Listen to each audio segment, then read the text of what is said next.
Hey guys, welcome back to my channel. आज हम अपनी पैंट प्लाजो की जो कटिंग की थी उसकी हम स्टेप बाय स्टेप स्टिचिंग करेंगे। तो प्लाजो की स्टिचिंग हम अपनी म्यानी से स्टार्ट करेंगे। तो ये हमने अपने फ्रंट साइड का एक पार्ट लिया है और ये म्यानी है।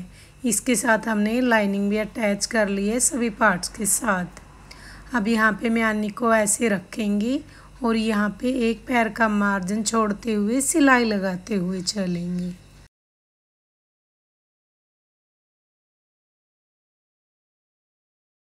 एक पार्ट अटैच हो गया, देखिए।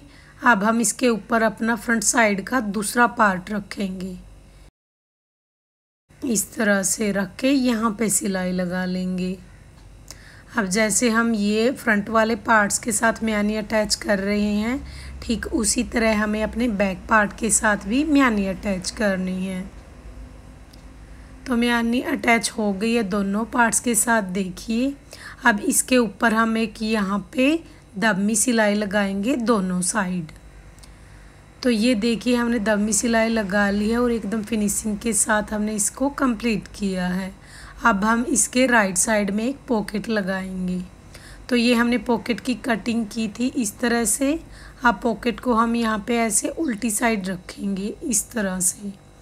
अब इसके बाद हम ऊपर से यहाँ पे 3 इंच पे मार्किंग कर लेंगे। अब जितनी हमें पॉकेट को ओपन रखना होता है उतने पे निशान लगाएंगे। तो यहाँ पे हम 6 इंच पे निशान लगाएंगे। अब इस निशान को हम ऊपर वाले निशान के साथ मिला लेंगे। अब यहाँ पे हम हल्का सा मार्जिन छोड़ते हुए कटिंग करेंगे इसके, जो हमारा ये एक्स्ट्रा फैब्रिक है। अब जहाँ पे हमने मार्किंग की है बिल्कुल उसके ऊपर हम सिलाई लगाएंगे।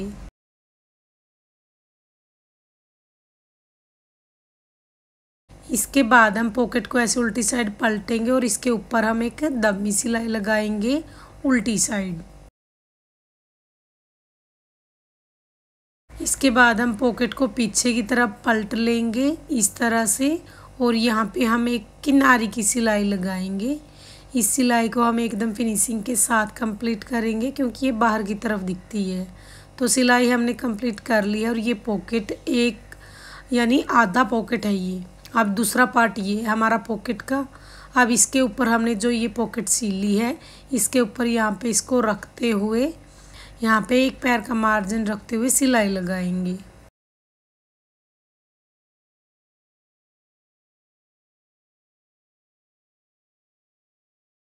इस तरह से देखिए हमने सिलाई कंप्लीट कर ली है। अब हम इसको पॉकेट को ऐसे उल्टी साइड पलटेंगे इस तरह से। अगर आप चाहे तो इसके ऊपर एक दमी सिलाई भी लगा सकते हो। अब हमें इसको पॉकेट को अपने प्लाजो के साथ अटैच करना है। यहाँ पे ऐसे इसको एडजस्ट करते हुए यहाँ पे दोनों तरफ हम एक रफ सिलाई लगा लेंगे क्योंकि बाद में हम इसके साथ अपना बैक पार्ट जॉइंट करेंगे तो अच्छे से सिलाई इसके ऊपर पक्की सिलाई लग जाएगी।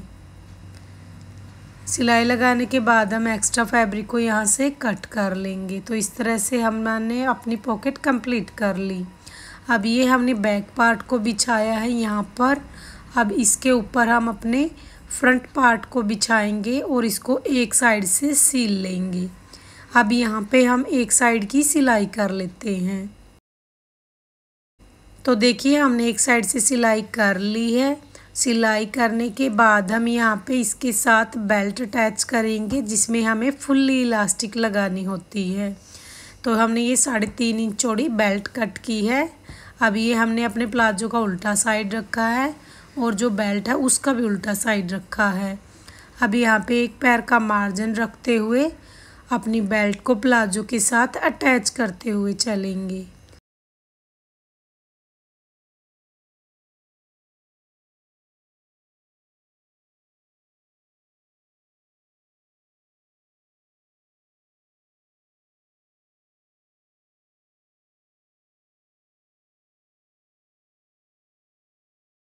इसके बाद हम इसके ऊपर हम एक दबमी सिलाई लगाएंगे ताकि जो हमारी बेल्ट है उसको हमें उल्टी साइड पलटने में आसानी रहे।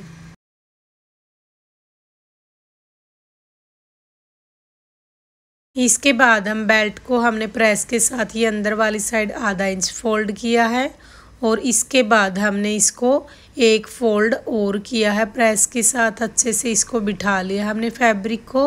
अब यहाँ पे हम एक इलास्टिक लेंगे।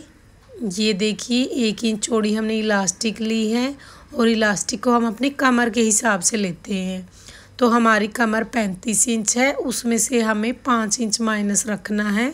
तो टोटल हमें 30 इंच की इलास्टिक कट करनी है। यहाँ पे इस तरह से ये इलास्टिक कट कर ली है। अब हम इलास्टिक को ऐसे डबल फोल्ड करेंगे ऐसे और इसके सेंटर में एक मार्क लगाएंगे इस तरह से। अब ये आधा हो गया इलास्टिक का। अब इसको ऐसे एक बार और फोल्ड करेंगे। अब इसका सेंटर रखेंगे यहाँ पे।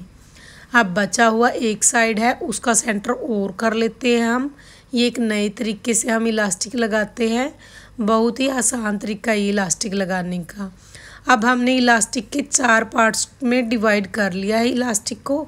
अब इसी तरह से हम प्लाजो को भी 4 पार्ट्स में ही डिवाइड करेंगे।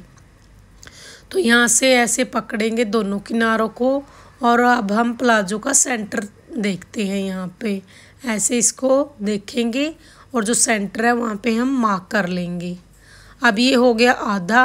अब इस आधे का भी हमें आधा करना है, यानी इसका भी हाफ रखना है हमें। अब इस किनारे को यहाँ इस निशान तक मिलाएंगे और यहाँ पे एक निशान लगाएंगे ऐसे। अब बचे हुए एक पार्ट्स का भी आधा कर लेते हैं हम ऐसे और यहाँ पे भी हम मार्क कर लेंगे। अब हमने प्लाजो को भी 4 पार्ट्स में डिवाइड कर लिया है। अब जहाँ जहाँ पे हमने मार्किंग की है उन निशानों को हमें इलास्टिक के मार्क वाले निशानों के साथ मिलाना है। तो यह देखिए हमने 4 पार्ट्स यहाँ पे हमने इसको डिवाइड कर लिया है 4 पार्ट्स में मार्किंग करके। अब ये एक पार्ट है सेंटर वाला, अब ये इलास्टिक का है। अब हम इसको ऐसे रखेंगे प्लाजो के अंदर, यानी बेल्ट के अंदर वाली साइड इलास्टिक को। अब इसके ऊपर हम एक सिलाई लगाएंगे और इसको पक्का कर लेंगे हम। इससे हमें ये पता चलता है कि इलास्टिक को जो कितने स्पेस में हमें इसको रखना है, कितने पार्ट्स तक हमें इसमें प्लेट्स बनानी है, यानी हर जगह से ये एक्यूरेट हो जाएगी। अब ये निशान, इस निशान तक हम इलास्टिक को हल्का सा खींचना है और यहाँ पे हमें बेल्ट के साथ इसको अटैच करना है। बहुत ही आसान तरीका है ये इलास्टिक लगाने का। आप अपने प्लाजो में एक बार फुल इलास्टिक लगाते हैं तो इस तरह से लगा के ज़रूर देखिए। बिल्कुल 5 मिनट में जो है हमारी इलास्टिक लग के इसमें रेडी हो जाती है। अब बचे हुए सभी पार्ट्स को यानी मार्कों को एक दूसरे के साथ मिला के ऐसे सिलाई लगाएंगे। अब हम इस किनारे को इस किनारे के साथ अटैच करेंगे।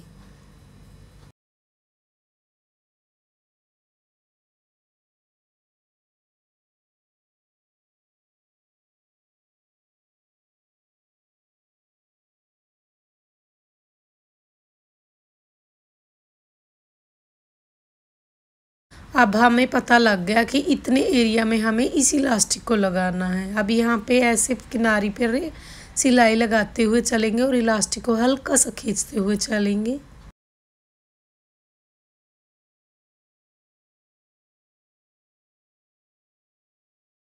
इस तरह से ऐसे इसको हल्का हल्का फोल्ड करते हुए चलेंगे और सिलाई लगाते हुए चलेंगे। अब आगे वाले पार्ट्स के अंदर आ गए हम। अब यहाँ पे भी ऐसे ही आसानी से हम अपनी सिलाई को कंप्लीट करेंगे। अब जो आगे हमारा पार्ट्स बच गया है उसको ऐसे ही फोल्ड करते हुए चलेंगे। इससे क्या है, हमारी जो प्लेट्स है वो हर जगह से एक्यूरेट बनती है, कहीं पे भी कम या ज़्यादा नहीं होती। तो इस तरह से इलास्टिक लगाने का बहुत ही आसान तरीका हमने ढूंढ निकाला है। तो आप भी अपने प्लाजो में इस तरह से इलास्टिक ज़रूर लगा के देखिए। तो हमने ये सिलाई लगा ली है इस तरह से। अब इसके सेंटर में एक सिलाई लगाएंगे हम। अब इलास्टिक को दोनों तरफ से खींचते हुए चलेंगे हम और यहाँ पे सिलाई लगाते हुए चलेंगे।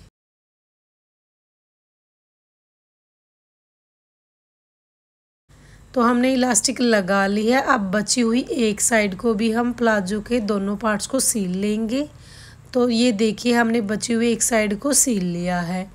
अब हम अपने बॉटम पार्ट को दोनों साइड से फोल्ड करेंगे और इसके बाद हम अपनी फिटिंग की सिलाई लगा लेंगे।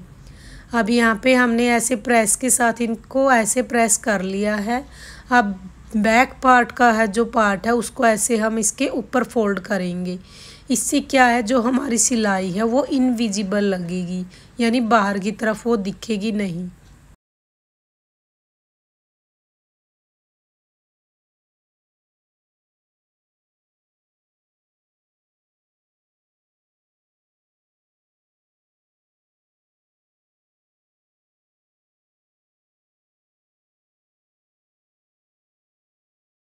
ये जो फिटिंग की सिलाई होती है ये हमें हमेशा डबल लगानी होती है ताकि ये निकल ना सके, क्योंकि ये जो प्लाजो की होती है ये मेन सिलाई होती है। अब यहाँ पे आने के बाद भी हमें बैक वाले पार्ट है जो उसको ऊपर वाली साइड रख के यहाँ पे सिलाई लगानी है और यहाँ पे अपनी सिलाई को पक्का कर देना है इस तरह से। तो देखिए हमने ये सिलाई लगा के इनविजिबल सिलाई को कंप्लीट किया है। अब हम अपने मूरी वाले पार्ट्स को फोल्ड करेंगे इस तरह से। बहुत ही आसान तरीका है ये अपने जो मूरी वाला पार्ट है उसको फोल्ड करने का। प्रेस के साथ पहले अच्छे से बिठा लेते हैं और फिर आसानी के साथ हम सिलाई को कंप्लीट कर लेंगे। अब इसी तरह से हमें दूसरे पार्ट को भी ऐसे ही फोल्ड करना है। तो देखिए हमने इसको फोल्ड कर लिया है, बिल्कुल सेम इसी तरह दूसरे पार्ट को भी हम फोल्ड करेंगे। तो इसी के साथ गाइस हमारा जो पैंट प्लाजो की स्टिचिंग है वो कंप्लीट हो चुकी है और बहुत ही आसान तरीके से हमने इसको कंप्लीट किया है। तो होप यू गाइस आपको हमारे पैंट प्लाजो स्टिचिंग का आइडिया पसंद आएगा। आइडिया पसंद आए तो वीडियो को लाइक कमेंट शेयर ज़रूर करें।